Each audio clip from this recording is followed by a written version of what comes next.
So the way stealth kills work is that if you come up on an opponent that hasn't seen you yet, you'll see an icon of a ninja appear over their head. As soon as you see that icon, you can press square to execute a melee, and you'll take them out in one hit. The great thing about stealth kills is that they always reward a medal. Quite satisfying to know that you're coming up on an opponent that doesn't see you, see that little icon flash above their head, and then take them out off the bat. It's pretty rewarding. In particular, a tactic that's pretty helpful in the game, which is the run and gun. And the way you run and gun is that you just make sure your character's moving and you'll hold R1, and that's gonna let you blind fire. Now, the great thing about this tactic is that as you're getting close to an opponent, you'll be able to run and gun towards them, hitting him with your gun, and then go up to him and press melee. And that's when you execute the Iron Fist. So the way the Iron Fist works is that if you do enough damage to somebody, when you go in with the melee, you'll take them out. And that's a critical tactic to learn. You never want to go straight to someone and start meleeing them. You always want to try to do the Iron Fist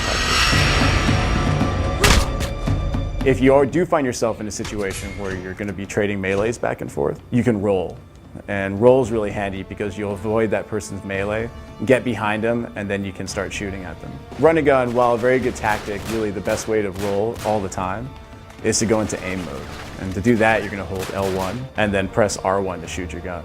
You are the most accurate in this mode. Typically, when someone is coming at you, it is best to go into aim mode and start shooting at them. Blind fire is especially useful when you're in cover. You can take cover and just hold R1 and start blind firing. Once you're in cover, you blind fire for a bit, come out of cover, and then try to melee them. And then you'll execute an Iron Fist. Coolest things in Uncharted is obviously our traversal, right? Generally, when you see a location that's up high, you'll be able to reach it. And you can always look for handholds and such that stick out of the environment to climb. But often when you're hitting the top of something, when you're reaching that top area that you're going to, you'll see an opponent run by. And if you're close enough to that opponent, you can press square and you'll do an edge grab on them. And so you'll yank them off and pull them off to the edge, killing them immediately and getting a medal for it. Sometimes, if you're that person that's running by an edge and you know that someone can climb up from that point, you can see their hands on the edge hanging there. And if you walk up to where they're hanging and press square, you'll punt them off the edge, and then you'll get a medal for that too. The traversal melee is a pretty critical thing. And if you're the stealthy kind of player who likes to not be seen too much and like to sort of wait in areas, it's a critical move to have. Just sort of hang out in an area that you know high traffic's gonna be at, wait for someone to cross by, press melee, and yank them off.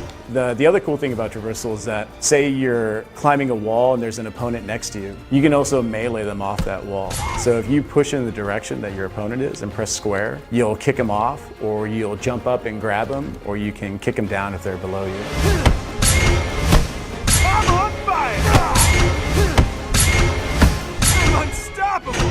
So anytime you have someone around you, you can press melee and take them out.